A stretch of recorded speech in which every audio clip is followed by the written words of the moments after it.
If they haven't been out here, they should really come check it out. If you're into hiking or mountain biking, it's the perfect place to come. As soon as we hit that trail, I like this. It's great every time. The capacity for change is insane. Welcome to In the Parks, an Indiana State Parks podcast. I'm Allison Martin, and I'm excited to tell the stories of these amazing places in the Hoosier State. Our parks show off the best of Indiana: bald eagles and bison, fire towers and caves, ancient fossils and Native American mounds, waterfalls and sand dunes.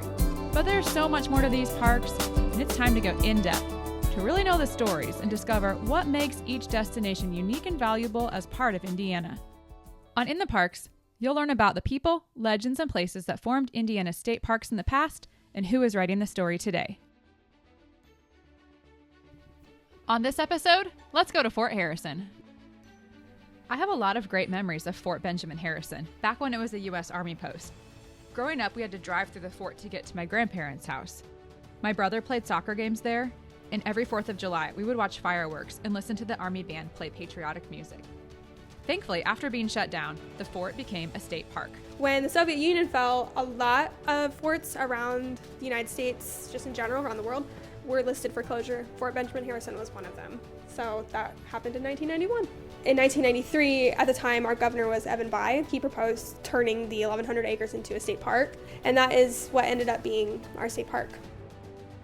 Fort Harrison becoming a part of the Indiana State Parks family was a perfect situation because it has something for everyone. The park is so accessible on the northeast side of Indianapolis.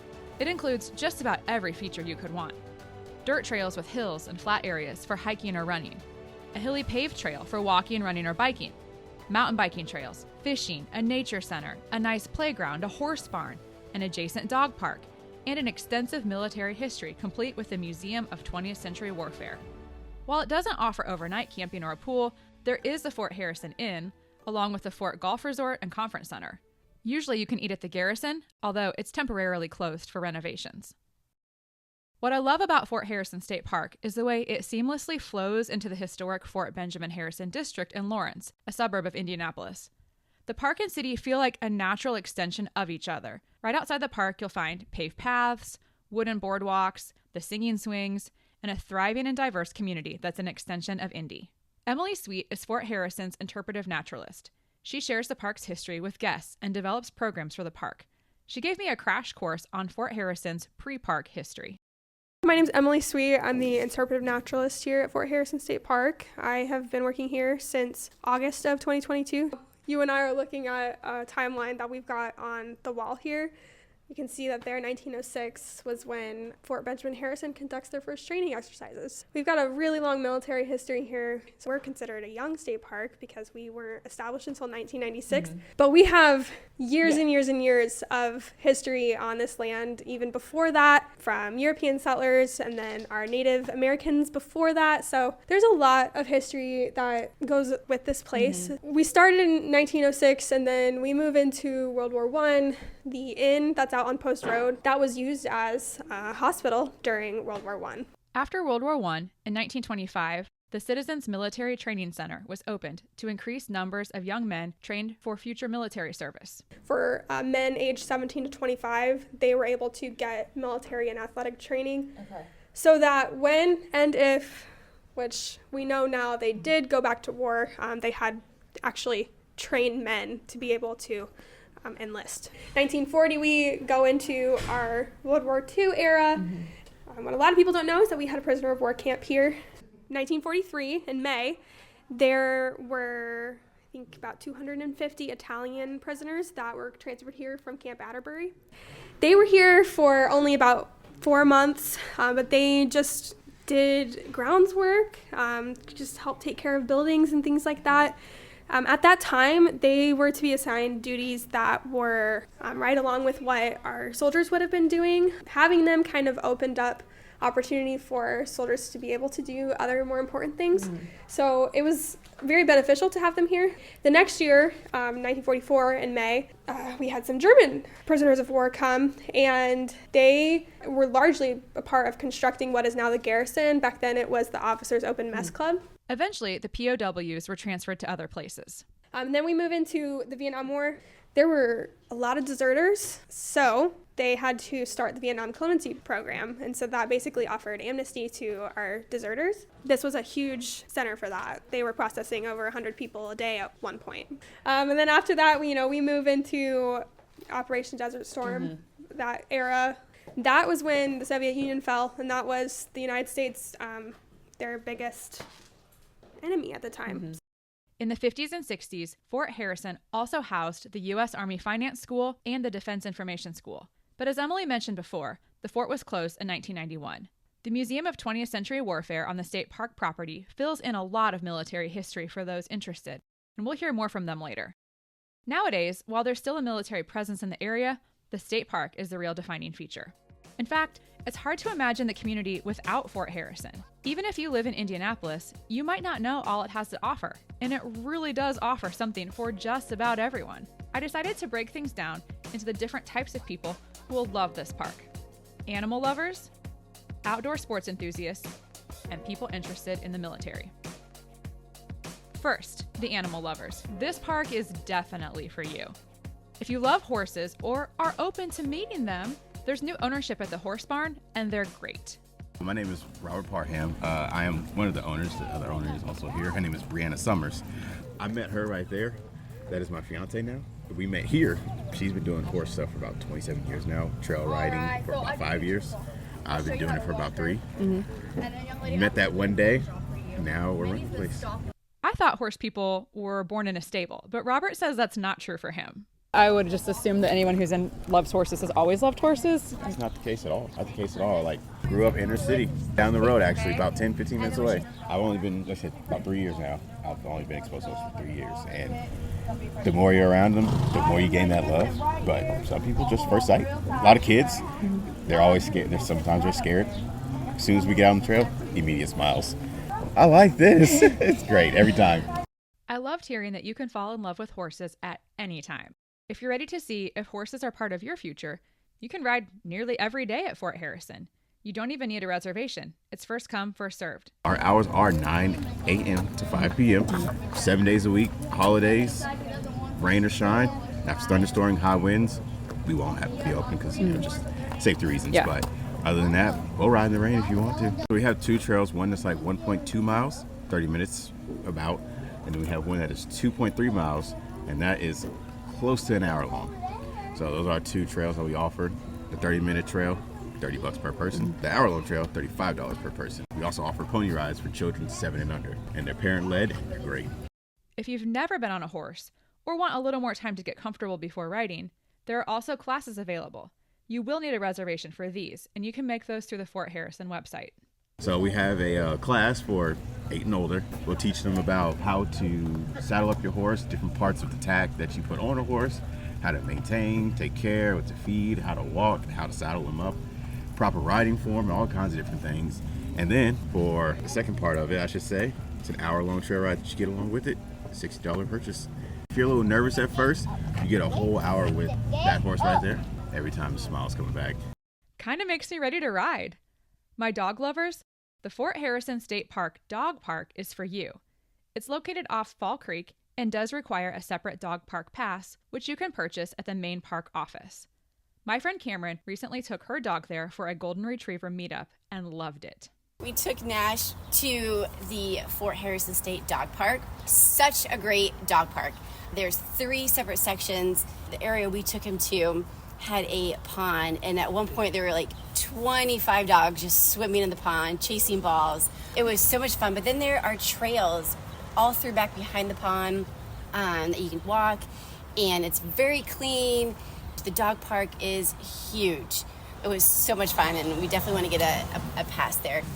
They test the water to make sure that it is safe for the dogs to swim in. So they let you know if it's not, and they let you know if it is. A volunteer group called Friends of Fort Harrison has helped with a lot of the dog park upkeep and even some fundraising. Another thing that I'm proud of is in 2022 we were able to partner with the Fort Harrison State Park Dog Park. We've also been able to take over a lot of the maintenance, any sort of the fundraising that they want to do. We raised money in the past to put a new no-skid pavement on their shelter area, so that has really helped. And we continuously, you know how often dogs love to dig holes? We're out there filling holes all the time. This Halloween, there are some fun dog events lined up too. Here's Emily Sweet again. We also have our Halloween bark walk that we're going to have the last Sunday of October. The goal is to have the dogs dress up in cool costumes and see who has the best costume. So we're really excited about that as well. Even if you don't own a dog, this sounds like a ton of fun, especially for little kids to enjoy. Okay, next group of people who need to visit Fort Harrison, the outdoor sports enthusiast. Not only is there great fishing at Delaware Lake, in October, you can run the Indy Half Marathon at Fort Bend. I've run the half marathon and 5K in the past, and this year on October 5th, I'm running the 10K. The races are put on by Beyond Monumental, and it's absolutely beautiful to run through the park as the leaves are changing. It's not too late to sign up either. If mountain biking is more your style or something you'd like to try, I talked with Jason from the Hoosier Mountain Biking Association about the trails. Turns out they're great for beginners or experienced riders. My name is Jason Hilt. I've been a member of HMBA, the Hoosier Mountain Bike Association, since about 2005. If you're curious about mountain biking, don't let it intimidate you. I remember when I first started out at Town Run, I had problems getting up the levee. I get down to the ride, I'm just totally dead. I am just beat, sweating, body sore. But I go back out again. And, you know, as you ride, you get your physical fitness back. You finally get to where, hey, I'm getting all the way around. I'm going to do a second lap. And before you know it, you actually do have fun doing it. In the early 2000s, an initiative from Governor Daniels provided a chance to build mountain biking trails at Fort Harrison. It took some time, but now they have a variety of trails for everyone. All the trails here are brand new, specifically built by the mountain bikers for mountain biking. Kind of a lengthy process because you have to, plan the trail out, mark it with flags, have DNR come out, check, make sure it doesn't go through any kind of restricted areas or any bird habitats or something that's protected. Once that's all done, then we can come in and actually start building the trail. Total mileage is about 9.5 miles. We have about a 1 mile beginner trail that is mostly flat, very, very kid friendly, very beginner friendly. The other two trails we have are Orange Creek Trail and then the Shone Creek Trail, which is on the east side of the park. Even still, mountain biking can be a little intimidating. At least to me it is. I asked Jason about how to get started and was very reassured. How can someone who's kind of new enter in and not feel like they're in the way? Group rides. Pretty much every one of our trails has a Facebook page. You've never been to a trail before, just post up, hey, I'm going to be here, beginner rider. Are there anybody that could show me the trail? You'll have people all the time say, hey, I'll show you the trail, I'll show you the trail. Everybody that mountain bikes was a beginner at one time. As you ride, you get more comfortable on the bike, you get the feel of the bike and how it handles. Eventually you'll be like, wow, I got it. I finally got it. How would you describe the culture or feel of the mountain biking community around here? Very friendly, very helpful. If we see somebody that's off the side of the trail, we're always like, hey, are you good? You got everything you need? Somebody says, yeah, I just got a flat. You'll be like, hey, need a pump? Do you need a tire? Very helpful, overall very nice. I'm kind of excited to try mountain biking now. You can keep up with HMBA at hmba.org or find them on Facebook at Fort Harrison Mountain Bike Trails HMBA. Their Facebook page will provide updates on trail conditions and trail work days too. If you're a mountain biker in the Indy area, becoming an HMBA member seems like a great idea. Jason's final advice was, get out and ride. Yeah. If you've never tried mountain biking before, try it. And the final group who needs to visit the park? Military history buffs, veterans, and families of veterans. If you're in this group, you have to visit the Museum of 20th Century Warfare, a nonprofit located near the Nature Center. The museum is an incredible volunteer-led resource full of knowledge and information. I spent over an hour with Christopher Schneider, their president. Here are some of the museum's highlights. Next week, I'll be posting a bonus episode with a more comprehensive look into the museum because it's so in-depth, it deserves more time. My name is Christopher Schneider. I am president of the Museum of 20th Century Warfare. I am a little over 21-year veteran of the United States military. I was a tank commander almost the whole time in armored cavalry units. Active duty 4 years, the rest National Guard in Muncie, Indiana. Interest in the military goes back to the 60s when I was a wee little one. Always big on tanks, still am. When can people come and visit? Thursday, Friday, 10 a.m. to 2 p.m. Saturday, Sunday, 10 a.m. to 6 p.m. during the summer. After Labor Day, we go to 10 to 4. and will be open until Veterans Day. Then we get ready for the Battle of the Bulge. We take over building 701, and that whole building will be displayed on just the Battle of the Bulge, which started on the 16th of December 1944 and ended on the 25th of January 1945. But we go through the entire thing, and there's a board for every day of the battle with a description of the action that day and a map showing you the approximate front line about 0600 hours. The museum starts with the 20th century's first deployment in the summer of 1900, the China Relief Expedition, which people know as the Boxer Rebellion. They also have a display on the Mexican punitive expedition against Pancho Villa. Then they get into World War I. And of course you have what was at the time known as the World War, the Great War, World War I, and it literally was fought all around the world. Down here we've got a case that shows chemical weapons. World War I is the first time gas is used in any large quantities. Gas, which is man-made, this is the first time it was used. Our trench simulation, That's cool. It's not as definitive as you'd like to say, but it gives you some impression of walking below ground level. The only way to survive the intense machine gun fire and artillery fire. These things, the originals, could be as much as 10 feet deep. Trenches start showing up third week of October 1914. By then, it was a solid line of troops from the North Sea down to the Swiss border. There's also a display about medics before the museum transitions from World War I to World War II. The World War II exhibits are extensive, as you might expect. There's a finished bike, information about aircraft, artillery, and a ton of model tanks. The museum even has a full-size model of the inside of a tank, so you can see what soldiers would have sat in. I also thought the model of the USS Indianapolis was a really incredible feature of the World War II displays. This is the largest scale model of the USS Indianapolis, heavy cruiser, but this was built or started by one gentleman and finished by the Fleet Reserve Association. And we're honored to be the temporary port. How long is it? Oh, it's about 16 feet. We got a whole thing you can listen to here on the entire history if you want to do that. It's quite something to have that in here. The next section of the museum focuses on the Korean War. Now we jump over to Korea. This display here, this lady was the technical advisor on the MASH TV show, Elizabeth Johnson. She was a MASH nurse in Korea. So when they're doing the operating room scenes, how the administrative procedures go, and then the writers take over from there. Chris also reminded me of something else about the Korean War. The Korean War still goes on. All we have is an armistice. There's a rotating display about the Vietnam War, then we move into more recent conflicts. And we get close to my time in service here because I went in June 1975. I'm Cold War era from here. I was in during Desert Storm. My unit was not called up. Chris shared about a find that took him a while to track down, but really demonstrates the level of detail and precision you'll find in the museum. Gray projectile there.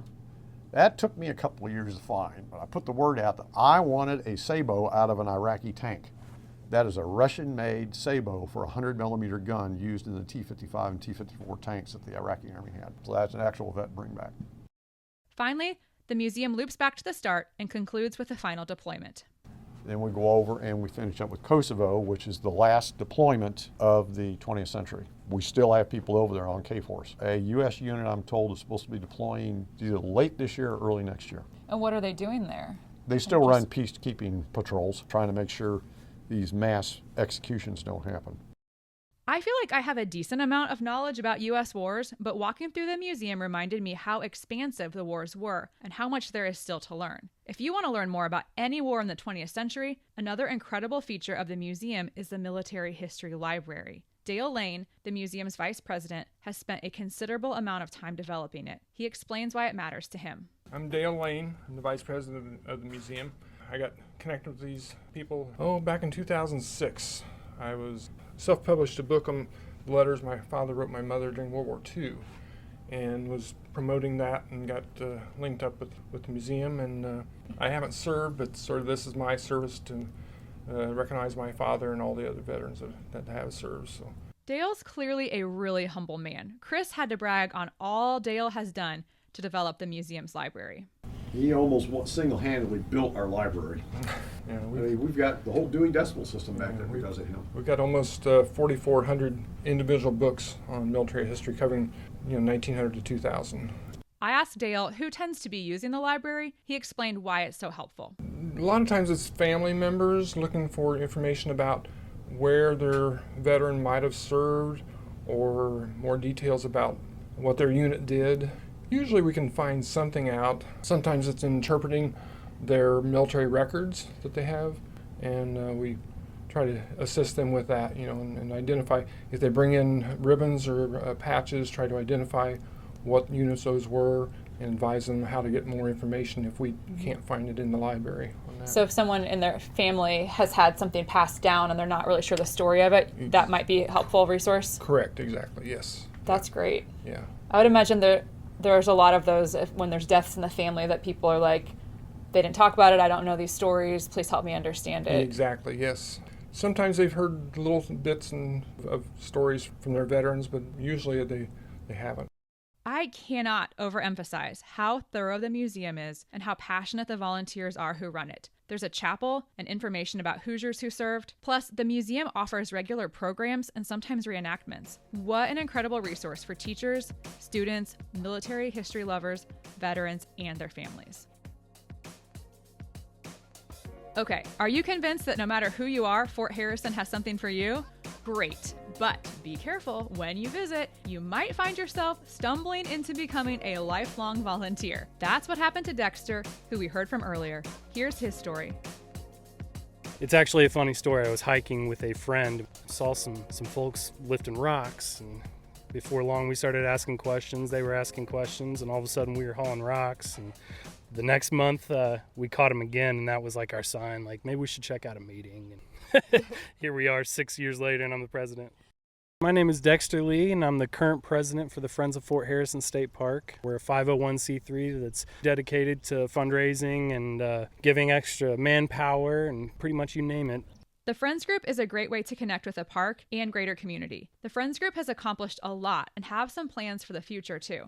Some of the things that we're doing right now and have done over the last few years, since 2022, we've established Maintenance Mondays and Tuesday Troops. Those are two events that I really like. They happen every 2 weeks. They're more or less rain or shine, and they tackle a lot of different things. So our Mondays really focus on Shone Creek, and they focus on a lot of the invasives in that area just to clear room for other natives. Tuesday Troops, they focus more on like our gardens around our nature center. Down near Delaware Lake, we have a few flower boxes and things of that nature that we take care of. They also help with basic weekly programming with the naturalist, so whatever she might need for a Saturday. Right now, we're currently raising about $15,000 for new bulletins and signage throughout the park. We're hoping to add a few extra stations, and we're hoping to bring some bilingual aspects to a lot of the signage. If you'd like to get involved with the Friends Group, you can volunteer or become a member. Here's where to find them online. So you can find us on Facebook. Just search Friends of Fort Harrison State Park. We're pretty easy to find there. You can also find us on the web at www.friendsoffortharrison.org. And there's all kinds of ways to further support us there. Another easy way to support the park is helping Emily out with one of her passion projects. She especially needs you if you have a green thumb. My own personal project is getting all of our garden beds completely native. We had a few that are more decorative plants that have been planted over the years, and while they were great for the time being, I have a vision to, get all of the gardens to be 100% native. That is a personal project of mine that I've been working on. Emily said she'd love help with the planning and prep, so if you'd like to get involved, you can call the park and ask to speak with her, or swing by the Nature Center and see if she's there. You can also stop by the Museum of 20th Century Warfare and see how you can help them. Chris gave me one idea they'd love help on. If you have any volunteers out there who are really good at plastic model building, we have kits we need built. We will supply you the kits. The way the park, museum volunteers, and the Friends Group have partnered up is really exciting. The future for our state parks is strong because of the community that supports them. One of the unique things about the Friends Group is like the capacity for change is insane with them. There's a lot of ways that we can fundraise for the park that the park would never be able to do by themselves. So it's critical infrastructure to preserve properties of this nature throughout the state. So this is something that I've been pretty passionate about since I got here. Whatever your closest state park is, I hope you share this passion too and find a way you can get involved in the parks. A huge thanks goes to the Fort Harrison staff and volunteers who shared their time and knowledge with me. Thank you, Alec, Emily Sweet, Nicholas Burke, Robert Parham, Dexter Lee and the Friends of Fort Harrison, Jason Hilt and the Hoosier Mountain Biking Association, Christopher Schneider and Dale Lane from the Museum of 20th Century Warfare, and Cameron Richardson for her dog park updates.